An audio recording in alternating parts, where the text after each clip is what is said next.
जय श्री राधे कृष्ण। आप सभी का हमारे YouTube चैनल पे बहुत बहुत स्वागत है। आइए सुनते हैं माघ मास महात्म्य कथा में 27वें अध्याय की कथा। अब तक आपने जो कि 1 से लेकर के 26 अध्याय कथा को श्रवण किया, अगर नहीं सुना हो तो हमारे चैनल पे माघ मास महात्म्य के नाम से प्लेलिस्ट बनाया गया है। आप वहां से जाकर के सभी अध्यायों का कथा श्रवण कर सकते हैं। हिंदू धर्म में माघ महीने का बड़ा ही विशेष महत्व माना गया है। माघ के महीने में गंगा स्नान करना, दान पुण्यों का कार्य करना, भगवान विष्णु, माता लक्ष्मी और भगवान श्री कृष्ण का पूजन करना तथा माघ मास महात्म्य कथा का भी अवश्य ही श्रवण करना चाहिए। इससे सभी प्रकार के पापों का नाश होता है तथा भगवत कृपा की प्राप्ति होती है। तो आइए सुनते हैं माघ मास महात्म्य कथा में 27वें अध्याय की कथा। तो बोलिए प्रेम से भगवान विष्णु की जय, माता लक्ष्मी की जय, भगवान श्री कृष्ण की जय, सर्व देवी देवता की जय। प्रेत बोला कि हे द्विजवर, एक गांव में यज्ञ कराने वाला पारियात्र कुल का ब्राह्मण अनाधिकारी हो यज्ञ कराने से ब्रह्म राक्षस योनि को प्राप्त हुआ।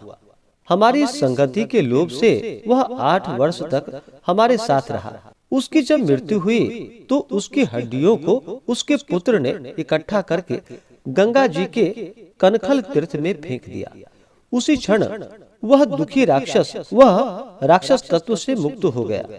इस प्रकार गंगा जल की बड़ी अद्भुत एवं अपूर्व महिमा है। मैंने यह प्रत्यक्ष देखा है। मैं प्रेत जन्म की पीड़ा की व्याकुलता से अपना प्रेत तत्व दूर करना चाहता हूँ।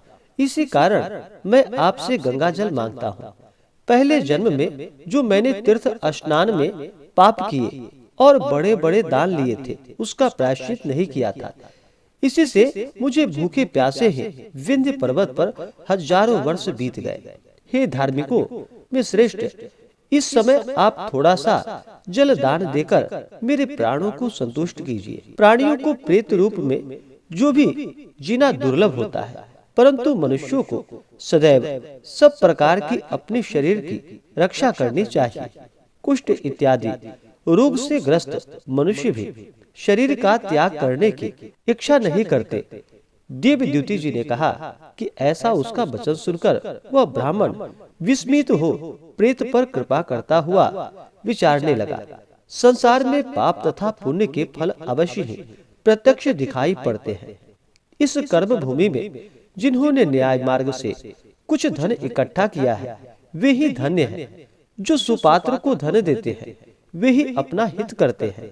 संसार का आवश्यक दिया हुआ पदार्थ ही स्वर्ग में प्राप्त होता है, वह ही भोगा जाता है। उस धार्मिक कार्पटिक के ऐसे कहने को सुनकर प्रेत गदगद होकर फिर बोला कि हे पथिक, मुझे मालूम हो गया है कि आप अवश्य सर्वज्ञ हैं। आप जीवन का आधार जल दीजिए और प्राणदान में अब विलंब न कीजिए।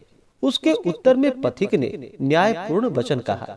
कार्पटिक बोला कि हे प्रेत, सुनो, मेरे माता पिता भृगु क्षेत्र में बैठे हैं। उन्हीं के लिए मैं तीर्थराज से जल लाया हूँ। बीच में तुमने गंगा यमुना के संगम के जल को मांगा, तभी मैं यह विचार करके कि प्राणियों की प्राण रक्षा करना ही उचित है, इस प्रकार जल देकर तुम्हारी रक्षा करके माता पिता के लिए फिर से जल लाऊंगा। केवल यही धर्म देने वाली शुद्ध विधि मुझको प्रबल जान पड़ती है। सब धर्मों का सार तथा सभी धर्म के जानने वाले की यही सम्मति है कि प्राण से तथा धन से दूसरों का उपकार करना चाहिए। परोपकार से उत्पन्न हुआ पुण्य यज्ञों के तुल्य है। लोमश जी ने कहा, ऐसा कहकर उस पथिक धर्मनिष्ठ श्रेष्ठ ब्राह्मण ने प्राण रक्षा निमित्त प्रेत को गंगा यमुना और संगम का जल दिया। उसने प्रीति पूर्वक जल को पिया और तब इसको अपने मस्तक पर मार्जन किया। उसी क्षण वह प्रेत शरीर का त्याग कर दिव्य देहधारी हो गया। इस बड़े आश्चर्य को देखकर उस केरल के ब्राह्मण ने कहा, अरे, त्रिवेणी के जल के बिंदुओं से यह प्रेत तत्व से मुक्त हो गया। हम समझते हैं कि ब्रह्मा भी इस जल के गुण का वर्णन नहीं कर सकते। गंगा जी के पवित्र जल को महादेव इसी से अपने मस्तक पर धारण करते हैं। जो अचिंत्य शक्ति वाला गंगा जी का जल बूंद मात्र भी पीता है, वह देवता अथवा गंधर्व हो जाता है। जो गंगा स्नान करता है वह वैष्णव पद को प्राप्त करता है तथा स्वर्ग को प्राप्त होता है। यदि संबंधी लोग गंगा जी के जल का तर्पण करते हैं तो नरक में रहने वाले पितर लोग स्वर्ग जाकर ब्रह्म तत्व को प्राप्त होते हैं। गंगा जी के समान अधिक मुक्तिदायी अन्य कोई नहीं है। हे पांथ, तुम आयुष्मान हो, धर्म से विमुख कभी मत होना। तुमने मुझको गंगा जल से तुरंत तार दिया। लोमस जी बोले, ऐसा कहकर उस कारपटिक ने आशीर्वाद देकर पिशाच को स्वर्ग भेज दिया और पथिक भी फिर से संगम क्षेत्र का जल लाकर उसी मार्ग से चल गया।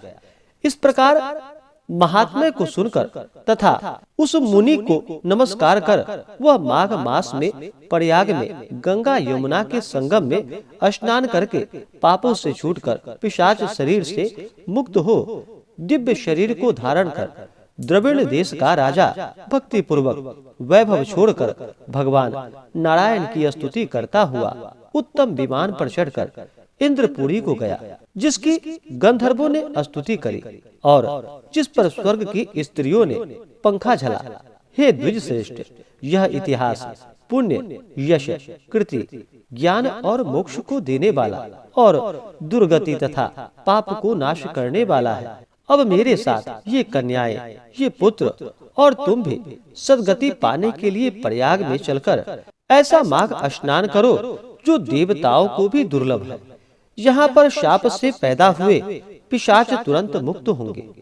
वशिष्ठ जी बोले, इस प्रकार लोमस जी के मुख कमल से अमृतमयी मधुर कथा को सुनकर उन्हीं के साथ उन लोगों ने दक्षिण दिशा में प्रस्थान किया। पित्वा प्रभुदिताः सर्वे निस्तीर्णा दुरितार्णवात् प्रस्थितास्तेन सार्घं ते काष्ठाम सपदि दक्षिणाम। इस प्रकार से माघ मास महात्म्य कथा में 27वें अध्याय की कथा पूर्ण हुई। तो बोलिए प्रेम से भगवान विष्णु की जय, माता लक्ष्मी की जय, भगवान श्री कृष्ण की जय, सर्वदेवी देवता की जय।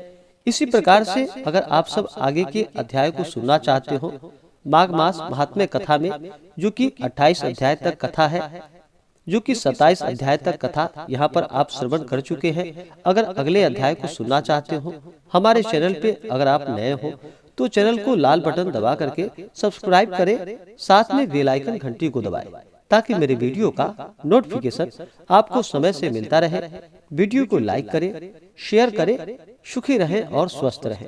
जय श्री राधे कृष्ण। धन्यवाद।